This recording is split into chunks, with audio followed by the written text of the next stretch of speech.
Hi, today we're going to be talking about how difficult it can be in a stepfamily when the eldest child has a special relationship with their parent because the parent has quite usually spent a little bit of time living alone before embarking on this stepfamily with you.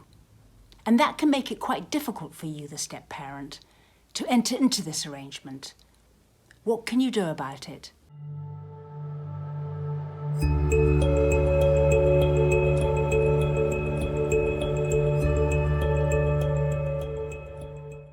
Hi, I post once a week, so do subscribe to my channel and hit the notification bell, and I'll let you know every time I post. Today we're going to be talking about joining a stepfamily when a child in particular, or children, have had time with their parent alone before you joined the family. And it's a very exciting time for you because you have joined with a partner and you're having fun and you're looking forward and you're building a life together which you're all excited about. And it's a very positive time for you. And hopefully, you're thinking, the children will find it a positive time too. After all, their parent is happy now and they have more security in a way because you're there and you're building a life together and everything is becoming better again and you're becoming like a more traditional family. So it can be easy to assume that the children will accept you and come on board and appreciate you and appreciate what you bring. And often it can mean a better lifestyle, better holidays, more fun generally, because the family can do things together and their parent isn't so stressed all the time. But often there can be an issue, particularly between the parent and the eldest child, who maybe had been moved into a position of more authority when the parent was living alone. And after all, we know that makes sense. If a parent is living alone, they need the eldest child to take more responsibility for maybe younger ones, or to take responsibility for themselves, or to become more of a confidant or a friend of the parent, because they have to do things together and they have to work together and get things organised together.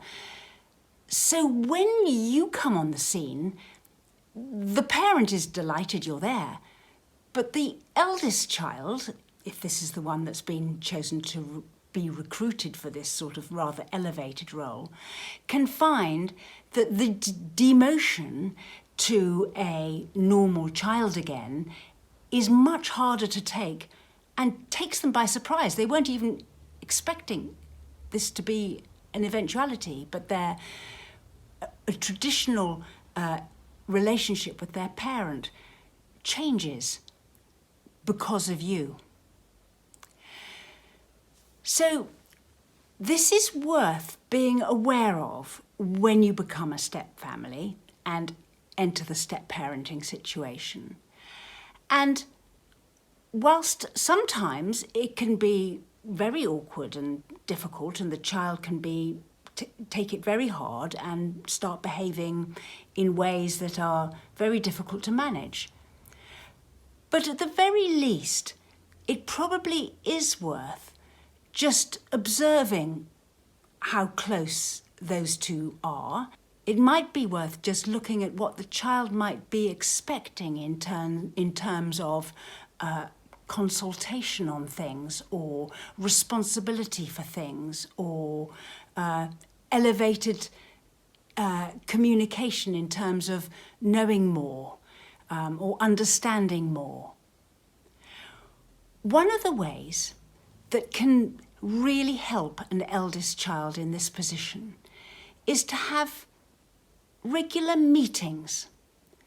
So you can check in, and the parent can check in, on how the child is feeling and what resentment there may be around. I mean, they may be okay. They may be quite relieved. They may be tussling with another aspect of their lives. But if it is you and the situation and the step-parenting situation, and you becoming a step-family, then if you have regular meetings with that eldest child, the child will feel heard and feel understood and feel as though they haven't lost everything. And you might be able to give some concessions, some extra responsibilities, give some extra information, develop a relationship where they don't feel completely abandoned. And that way, you can engage the child to be a cooperative and helpful in your family going forward. Otherwise, what can happen is that eldest child can become quite obstructive and quite down about things, and therefore quite difficult. After a while, the child will get used to the new arrangements, especially if you have taken into account their feelings.